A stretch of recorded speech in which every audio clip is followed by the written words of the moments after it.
In today's training, I want to take you guys through three key principles that's actually helped me scale over 100 e-com brands, grow their sales profitably.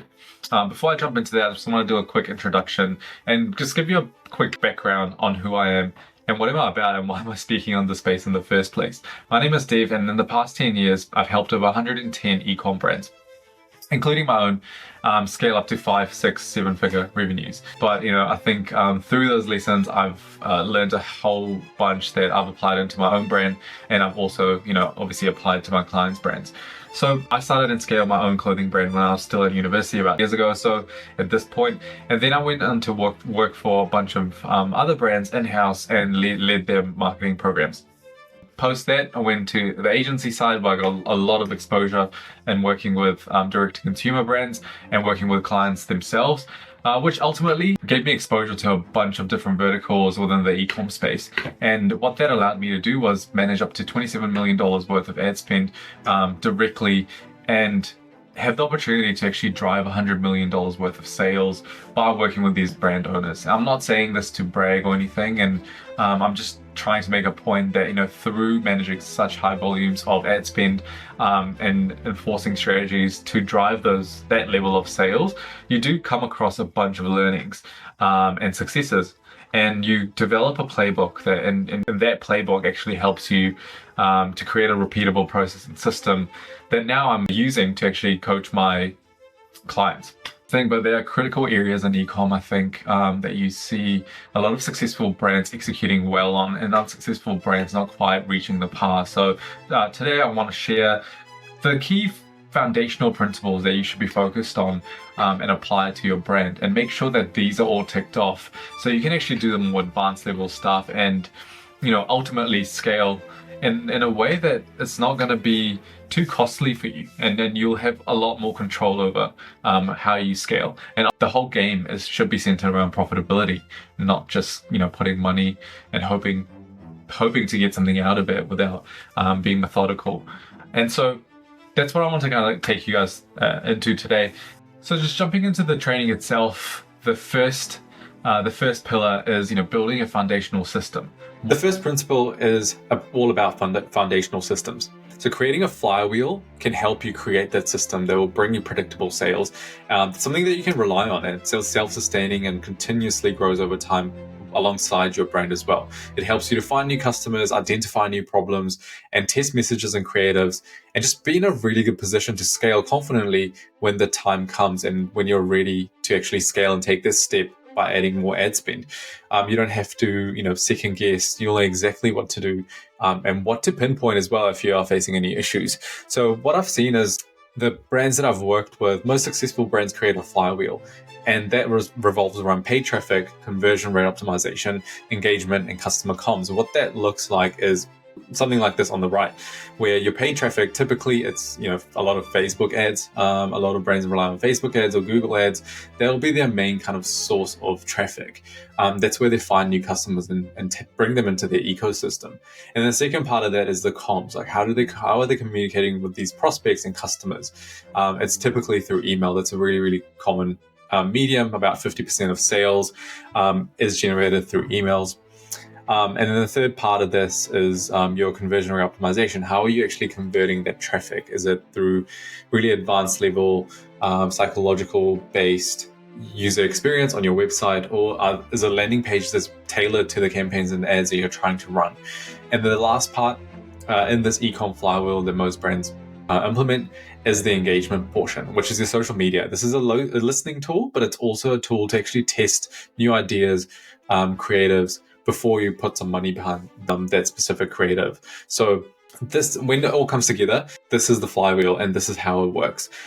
And I think the key advantage of this flywheel is not only to get new customers, but it's also to pinpoint issues when you are faced with a challenge, when you are trying to grow. You can look at your flywheel and pinpoint exactly where the issue can be. So for example, if you have a really high cost per acquisition, that's clearly a traffic issue, that's where you can isolate and deal with that in isolation and make sure that that's all ironed out in your funnel. There's no gaps and you have your benchmarks in order.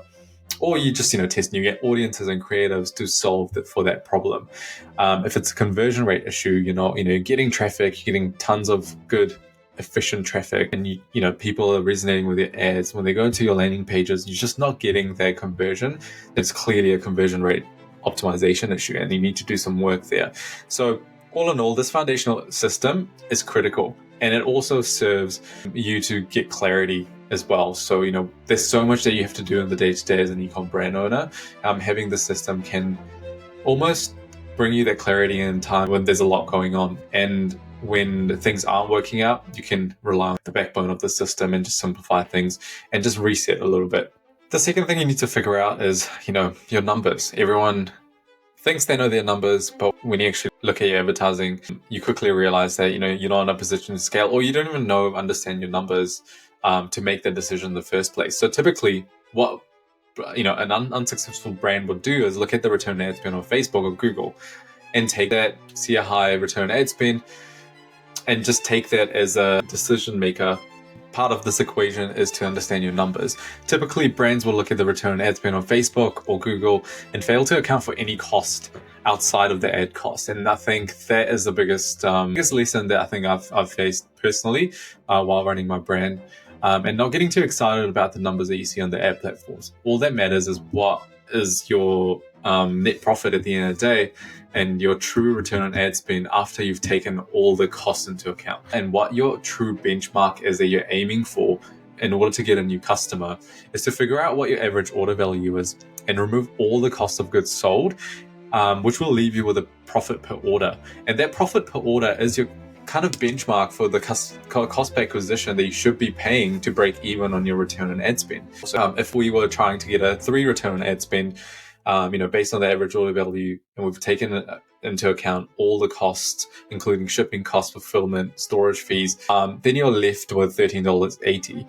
And in order for us to get a 3 return on ad spend, we need to be hitting $13.80. Anything more will reduce our profit margin. So it's a really good way for you to scale quicker, because once you know your numbers, once you know your cost per acquisition, then you know exactly how much you need to be spending. And you'll never be able to accurately forecast, but this is probably the closest you're going to come to actually forecasting something sustainable and getting an idea of how to actually scale and how much money should you increase in your ads. Understanding your numbers is super, super crucial, especially having some benchmarks to work towards. So you've looked at your e-com system, your flywheel, what is the backbone of your business. You've looked at your numbers, which is super important because that's how everything starts off and informs your strategy and your marketing tactics. Now, how do you actually scale profitably? What does it actually mean when people say, I'll scale you profitably, all the agencies are trying to sell you stuff? It simply means you have to look at it from 3 different buckets. So, what is your budget after you've identified your numbers? And when I say budget, that means, looking at your budget splits. How much are you allocating? What portion of the budget are you allocating in attracting new customers versus returning customers? You're looking at your benchmarks. In the previous slide, I mentioned, that the $13.80 is our benchmark. That's the target, and that will inform whether our campaigns are successful or not. KPIs and targets as well, your media metrics, like are you mainly serving impressions to a new audience, or are there a lot of overlaps in the audiences? Are we being efficient with is the cost per click too high? Maybe we can't even reach those benchmarks, our cost benchmarks that we're looking at. So, I think that those are the things you need to be questioning and sort out. The second part of scaling profitably is your creative strategy. And I think in 2024, you need to look at your hook. Like, what is that thing that's going to get people's attention in the message that you're trying to communicate? What is your offer? And this is a big one, and it's not applicable to all brands, because some brands, for example, in the luxury space, they don't really have offers. It cheapens their brand. So it's a very different strategy there. But most direct-to-consumer brands in 2024 need a really clear offer that will resonate with the market and get attention. And ultimately, it will drive conversions if you can nail this right. What are the psychological angles?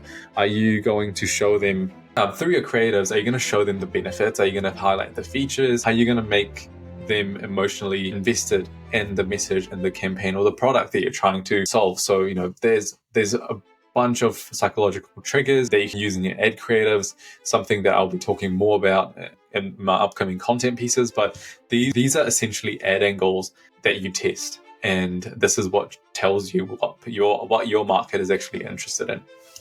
Fourth thing is your ad framework. Like, how is it structured? How do you write the copy? How much, of the copy do you write? Is it long form? Is it short form? What are the key kind of things that you need to include in your copy to make it more compelling and enticing for someone to actually read that and then take an action? Your copy needs to be motivating. It needs to have social proof. It needs to really serve as a signal every time someone is reading each sentence. So there's a lot that goes into that as well, and that's really, really important to get right.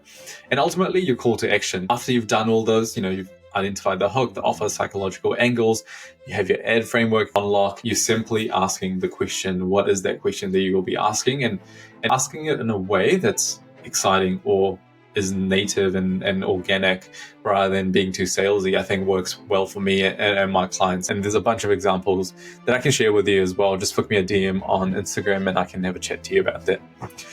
The third thing is obviously the strategy and the structures that and all the kind of back-end stuff, in short, that comes with this. You need to make sure your account is structured the right way. Do you use one account or do you use two accounts? I had a client using two accounts to scale because their daily spend in one account was just not efficient. And they were also at risk of having account bans. So you need to really think about how you would structure that and what works for your brand. If you have a small budget, it doesn't really matter. You can, obviously one account is just as good, but something you should question and really build into your strategy. Are you going to run always on campaign and you're going to create evergreen content, or you're going to, run short, sharp, tactical offers to capture that? There's two different strategies. So you need to really think about how you're going to structure your campaign based on that and the audiences that you'll be targeting. You don't want to go out to the same audience with competing messages. It just won't be efficient and it'll only leave your customers confused. So you want to really control that narrative as well. Do you run advanced plus shopping campaigns? Do you automate your campaigns, or do you run manual campaigns? In short, for me and my clients, we're testing out both. We're running advanced plus shopping campaigns. Some clients are finding a lot of success in it, and it's bringing them those predictable sales. The cost is much higher for most, just anecdotally, but we are still running it alongside the normal campaigns and seeing how the two compare. Ultimately, the long-term decision that you're trying to make is which one would suit your brand and what works for your brand. And ultimately, you'll make your decisions based on that. What does your funnel structure actually look like? Some brands are very simple. It's consolidated. Something I prefer in 2024, I think consolidating your ad account on Meta and making sure that your Google ad account is also consolidated is the way to go. But then, some clients have a wide range of SKUs and your funnel structure might be different. And depending on your traffic, your brand, your vertical, that all comes into play, but something that you need to iron out. And it kind of overlaps with the budget and the creative strategy as well, and personalizing the messages that you would communicate to your market.